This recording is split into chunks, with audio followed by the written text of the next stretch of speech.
Hello, good afternoon. This is Dwayne Allen coming at you with another gear review. Hope you guys are all doing well. It's a nice warm day here in Southern California, and I'm here to introduce a new guitar that I just got in yesterday. I'm so excited about this guitar. I ordered this guitar, I think it was almost 2 years ago, and it finally came in yesterday. So this guitar is the Mark Campellone Standard 17-inch. Archtop jazz guitar. For those of you who may not know, Mark Campellone is a legendary archtop guitar maker based out of Rhode Island. He's been around for decades now and has made many guitars for many famous jazz guitarists and other kinds of guitarists all around the world. He actually had a guitar that was in the famous Scott Chinnery Blue Guitar collection. So it's a long story, you could look it up, but it's a collection of some of the best luthiers in the world, and they all made a guitar for this one collection.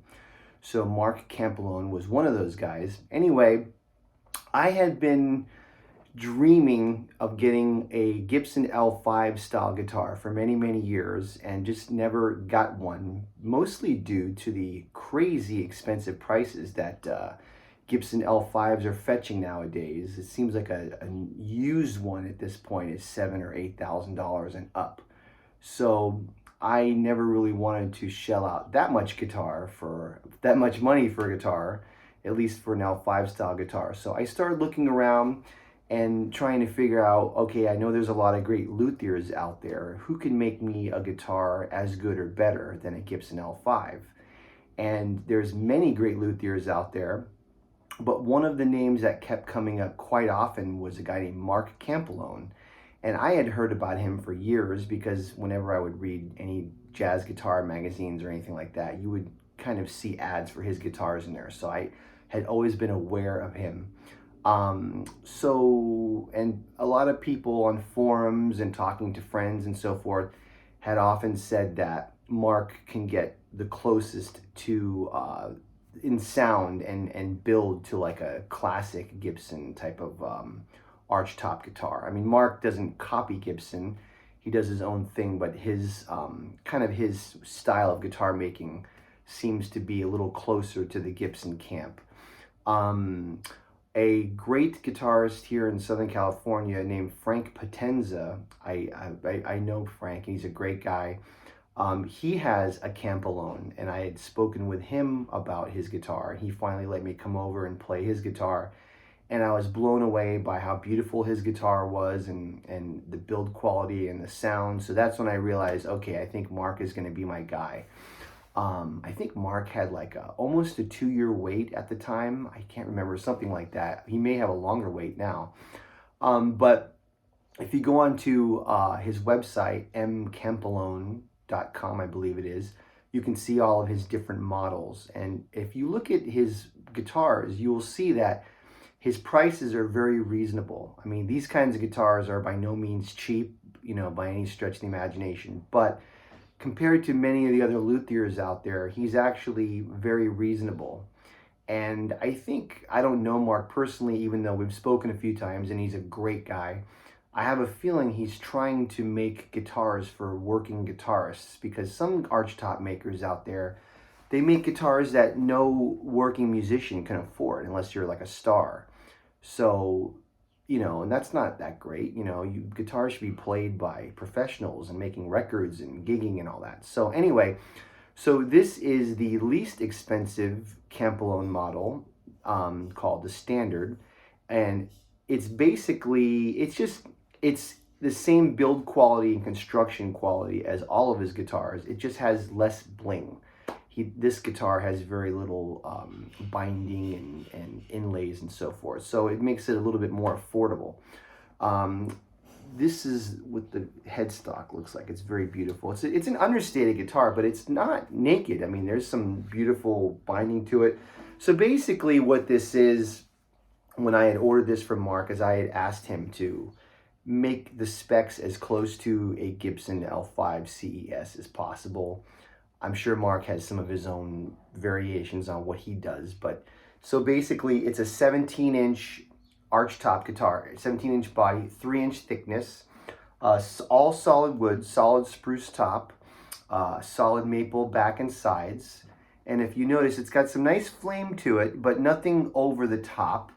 Mark can definitely, if you're willing to pay for one of the higher models, he can, you know, hook you up with some really beautiful flame and all kinds of, you know, inlay work and all that. He can do all of that really, really well. But for me, I just wanted something simple. See, if you look right there, it's got some nice flame maple neck right there. The fretboard is ebony, and this model usually is sold without any kind of inlays, but Mark does offer dots. So I went with dots, and I ended up getting abalone dots, which are really beautiful. If you look closely, you might be able to see some of the grain in the abalone, so that's beautiful. Ebony tailpiece. So what else? What are the other specs? So it's parallel braced like an L5 usually is. A lot of L5s have 2 pickups. I only wanted 1 pickup. I wanted this to be like the L5 West Montgomery. So that's kind of like how this guitar is somewhat made. Ebony bridge, beautiful tailpiece. Gold tailpiece, not pure gold, but gold plated tailpiece with ebony. And I requested a Lawler Imperial Humbucker. Lawlers are my favorite pickups. I have them in almost all my guitars. I have a couple guitars without Lawlers, and I don't like the other pickups as much. So, Lawler Imperial Humbucker, and I believe the tuners are Grover tuners, beautiful gold tuners. I normally don't like gold hardware. I'm more of a chrome guy, but I love this tailpiece so much, and if I went with chrome hardware, it wouldn't have matched very well. So I went with gold, you know. So Mark uses a nice thin nitrocellulose lacquer to it. The binding, I believe, is single ply binding. So this is definitely has that classic sunburst look to it. I almost went with a blonde color because it's so beautiful. And sometimes I wish I went with blonde, as beautiful as this is. But I love this color, so I'm definitely not complaining. So this guitar really has a big sound to it. I've played some Gibson L5s, not a lot of vintage ones, but more recent ones. And I will say that this guitar, I think, sounds more lively, more acoustic sounding. Maybe it's due to the 1 pickup rather than the 2. I think that Mark builds his guitars lighter than Gibson does their L5s, because the couple that I've played are heavier. They feel like a heavier build, you know. It's got a beautiful acoustic sound. Now, granted, I got this guitar yesterday, so this is a brand new guitar, has not been broken in at all. I've been playing a lot of it.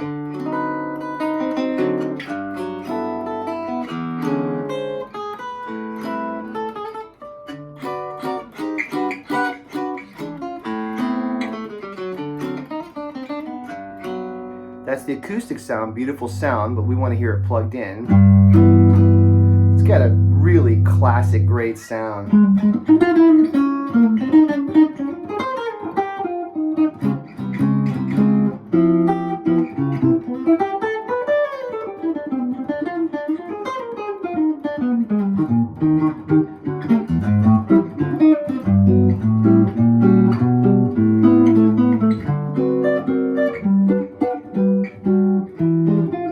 Whatever, I'm just messing around. What I really like about this guitar's sound also, I was talking to Mark today, is that some modern Archtop makers, their sound to me, to my ears, sounds very hi-fi and bright, which I don't like. You know, I like any guitar to be kind of a warmer type of a sound. And this guitar, if you crank the tone up, you know, it definitely has that kind of bright sound if you want it.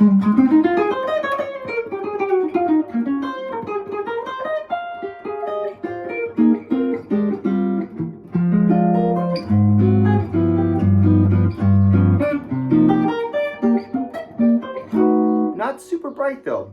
I tend to turn my tone down a little bit. I like a little bit more of a darker sound. That's the sound for me.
See, it's got a beautiful voice to it. That was the one of my favorite Herbie Hancock tunes. But this guitar, oh, I want to talk about the neck for a second. So I had an Archtop guitar from another maker for many years, for a long time, and I ordered it many years ago. And when I ordered it, I didn't have a preference, say, for neck size at that time. So the maker had asked me, do you want vintage or modern? And I went with I said, oh, give me a modern neck. And it ended up being a really, really thin neck. And I played it for many years, and I finally got to a point where I can't play thin necks. It just makes my hands cramp up. So I ended up selling it, which was hard to do because it was a really nice guitar. That was a 16-inch body. And when I ordered that guitar, I was looking for that L5 sound. And it didn't quite have it. It had a great sound, but the neck was very thin. It didn't sound like an L5. So this time around, I decided I'm going with the bigger 17-inch body. It's a bigger body. I'm used to smaller guitars. I'm definitely more of a semi-hollow guy, but I really wanted that sound. So people had told me you got to go with the 17-inch. And I'm glad I did because I really feel like this gets the L5 sound. So I'm really happy with it. But getting back to the neck. So when Mark asked me what kind of neck I wanted, as any of you who watch my channel knows, I'm a huge Collings fanatic. And so I asked Mark if he can just copy the same dimensions. So Collings, they have their dimensions on their website. So he was very kind to use the same dimensions, and it's a great neck. It's a fat neck, but not super fat. I don't like baseball bat necks. But the guitar just sounds great.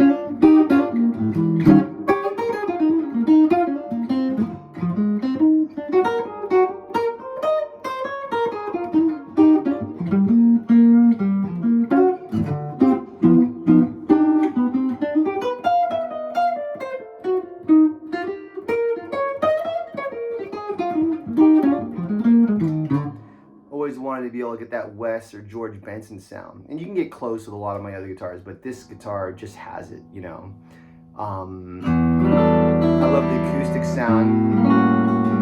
That's one thing. Like I said, it's much more acoustic and more lively than most of the Gibsons that I've heard. So if somebody asks me, does it sound like exactly like a Gibson L5, I would say no, because I think it sounds better. The build quality, in my opinion, is definitely better for sure. Mark is an artist, he's been doing this forever, and he's the guy who, he's the only one making these guitars, I believe. And the guitar just has a beautiful acoustic voice to it. I haven't even gigged with it yet. This guitar, I'll be honest with you, I'm mostly going to use it for solo guitar or more duo gigs. I probably won't use it with a loud band because I have other guitars for that, like my semi-hollows or maybe my Collings Eastside LC, because that's laminate, so it probably won't feed back as much. So really, solo guitar is one of those things that I've been wanting to get into a lot over the years, and this guitar is just going to be perfect for that because it has more of an acoustic voice.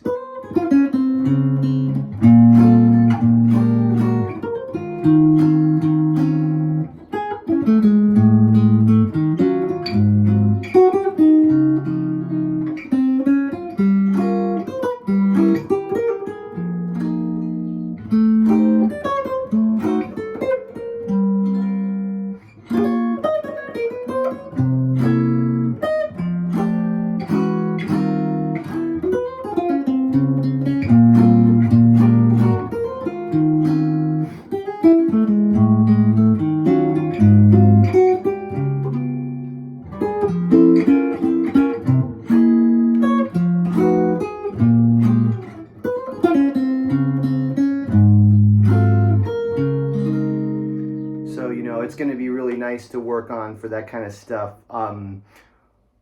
I definitely wanted to go with the set-in humbucker. There's quite a few videos on YouTube for Campellone guitars, and I've watched most of them. And what I've noticed is they're almost all floating pickups. And I'm not a fan of floating pickups. I know that the guitar will sound better acoustically if you don't put the set-in neck pickup, but I want to play this guitar live and on gigs and stuff, so I want the set-in humbucker sound. I don't like floating pickups.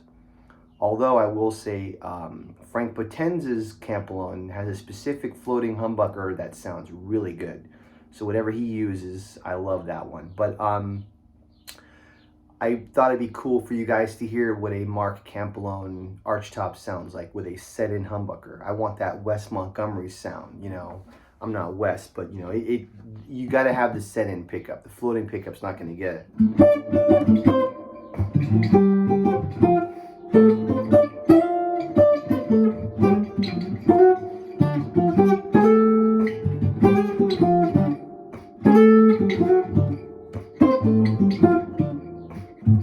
Ah, screw that up.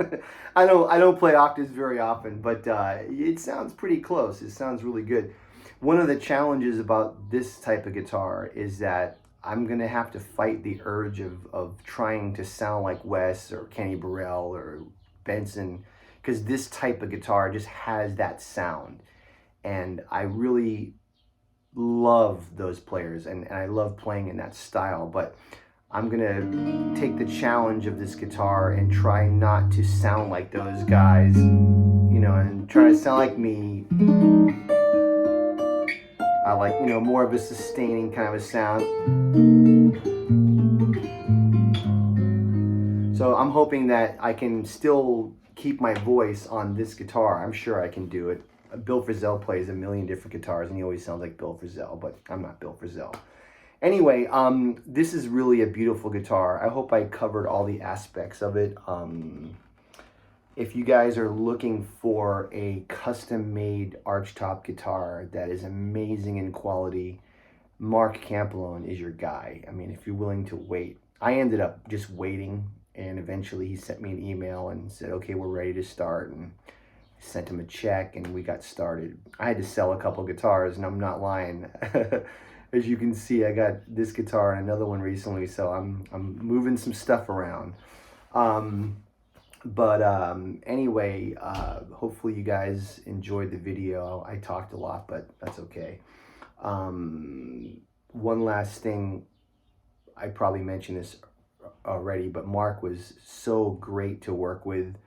Answered every email, any question quickly, no problem. He'll pick up the phone if you call. He sent me pictures of the guitar at every stage of the development, and it's really cool because now I have a file on my computer that has like, here's 2 pieces of wood, now here's 2 pieces of wood with the outline drawn, and then here's the cut, and then here's the sides, here's the neck, blah blah blah. So it's really cool. So I have this guitar in its complete infancy to now, which is really cool. So and he stuck to his deadline, and he stuck to the price, and it was just a great experience working with Mark. So I highly recommend working with Mark.